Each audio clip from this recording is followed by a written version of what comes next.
I will invite to come into this stage to the first speaker, Jose Torres.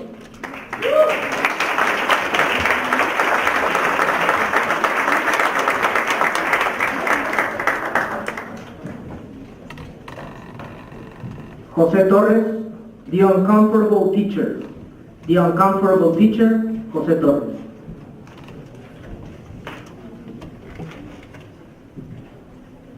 Failure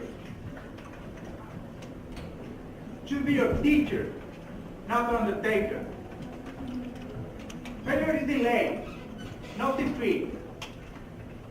It is a temporary detour, not a dead end. Failure is something you can avoid only by saying nothing, doing nothing, and being nothing. Then it's welcome.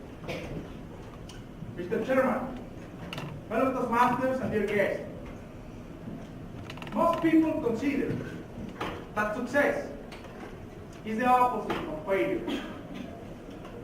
And maybe if life were a single event, or win or lose, perhaps we might consider that thought to be true. But that is not the way life works. Life is a learning process. You will not see a baby go from crawling to walking without ever falling down sometime. But let me tell you a story. It is about a teacher I met during my first semester at the university. I remember that first day at campus. I arrived and it was still dark because my first class was at 7 o'clock in the morning. And at the ring of the bell, I saw this man coming. A cup of coffee in the left hand and the algebra book in the right one.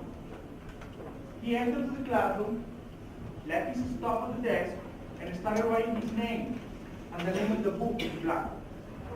Turned around and said, "You!" pointing me with the tip of his finger. "What is the sign of a 90-degree angle?" "What? Really? On the first day of classes?" I thought he was going to ask me to introduce myself to the rest of the group, as he normally happens. And I wasn't ready for those sort of questions. So I just shrugged, and he could continue with the next big. Anyways, he kept asking questions he thought we all should know at that level. But nobody really answered. Later on, I knew he was not another teacher. He was that teacher. Just a bunch of people at campus could say they passed this subject with him.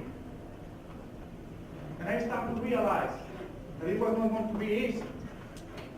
But I also had some good academic background that supports me. School has never been a problem for me before. So if I put my mind to it for the next 6 months, it will make the trick. So I decided to keep in this class. I didn't miss a single session. I did all of my homework and got ready for my middle term exam. Or at least that's what I thought. That day, we received a 2-problem exam.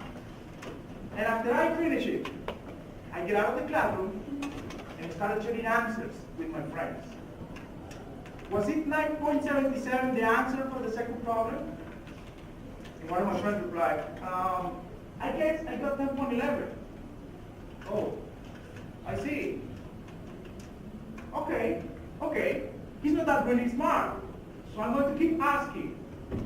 And soon I realized that we will have different answers for the same 2 problems. That was not a good sign, not at all. First day of the next week, the teacher entered the classroom with exams on the palm of his hand. All my classmates started doing noises, clicking the top of the pen. Others were dramatically touching their faces, inspiration. Not me. I was concentrated on that part of exams. My eyes fixed on them, and I was sure any minute they would start burning or something. But that didn't happen. We all received exams. Nobody got the 2 problems right. That was the first time in my entire life that I failed an exam.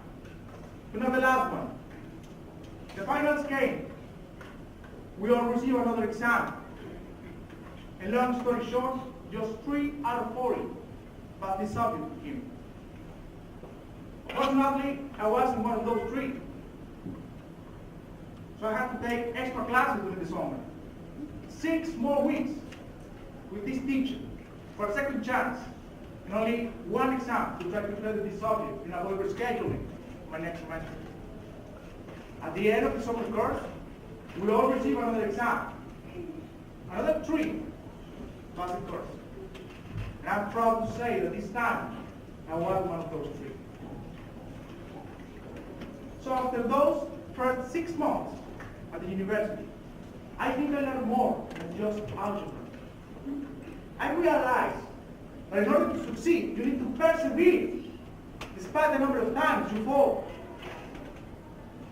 I understood that the real mistake is that one from which you learn nothing. Failure was indeed my real teacher. It not only forced me to prioritize what I really wanted at that time, but it also made me realize what I was doing wrong, so I could adjust and adapt my actions for the next try. After those 6 months, Tim Collins' words got new meaning for me. It isn't the failure experience which will determine your destiny, but your next step, and then the next, that will tell the story of your life. Gentlemen.